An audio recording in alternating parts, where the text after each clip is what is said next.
Kita semua pasti tahu cerita tentang berlian, betapa mahalnya harga sebutir berlian bersertifikat, walaupun hanya seperempat ons. Sementara dalam batuan geologi, berlian itu batuan biasa dan banyak jumlahnya dalam perut bumi ini. Namun, siapa yang tidak tahu bahwa berlian itu ada blood money-nya, ada uang darahnya. Uang yang diciptakan melalui tetesan darah dan kendali ketat atas peredaran jumlahnya. Berlian itu menjadi benda yang sangat-sangat unik. Semua digendalikan agar tetap scarcity, agar tetap terbatas, agar tetap langka. Dibangunlah citra berlian simbol cinta. Siapa yang membangun? Keluarga De Beer di Afrika Selatan menguasai jaringan tersebut sudah hampir 200 tahun. Dia mengendalikan sumbernya, juga mengendalikan pasarnya, juga mengendalikan sertifikasinya. Di awalnya, di tahun 1800, mereka selama puluhan tahun, lebih dari 40 tahun, mengumpulkan sumber batuan tersebut. Sampai mereka menguasai lebih 60% penguasaan wilayah tersebut.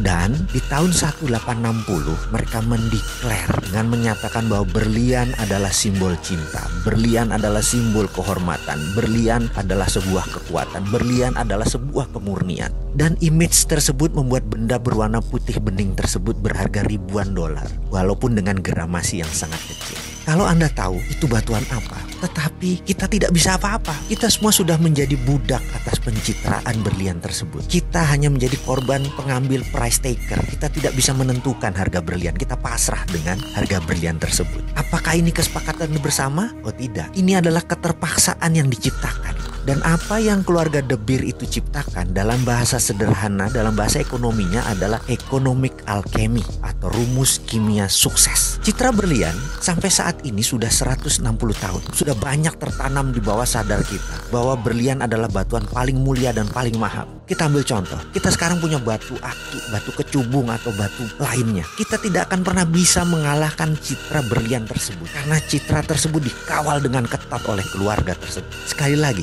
itu adalah yang namanya alkemi. Kita pun selaku pribadi harus menemukan alkemi diri kita. Kita harus menciptakan alkemi kita sendiri. Bahkan negara harus menciptakan alkeminya sendiri. Kalau enggak, kita tidak menjadi negara apapun. Kita menjadi negara victim. Seperti Amerika, mereka menciptakan alkemi. Mereka mengatakan mereka tidak menggunakan jaminan emas lagi pada tanggal 15 Agustus 1971 untuk mencetak dolar. Mulai saat itu mereka suka mereka mencetak dolar. Dan hari itu dinamakan hari alkeminya dolar. Dan itu alkeminya Amerika. Misalnya, strategi menaklukkan wilayah sewaktu Patih Gajah Mada menyatukan Nusantara dengan perjanjian logam, itu pun namanya alkemi. Kita tahu kan semua sejarah tersebut, di mana ketika Patih Gajah Mada menyatakan akan menyatukan Nusantara di bawah Panji Majapahit, ada puluhan kerajaan yang dihendak satukan. Dari selatan Thailand, Champa, dari utara Filipina, sampai sisi timur Melanesia, nyaris tanpa tumpah darah. Hanya ada satu perang dengan kerajaan Pasundan. Sisanya hampir tidak pakai perang yang tumpah darah.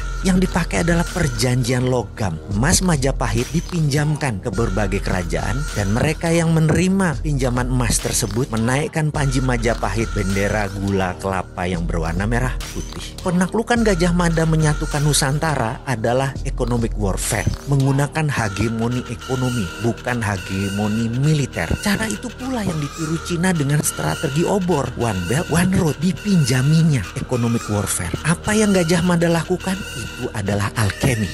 Alkemi itu sekarang diambil oleh Tiongkok. Dan lucunya, Indonesia malah bagian dari alkemi tersebut. Itu ilmu milik Nusantara. Bagaimana sih ini?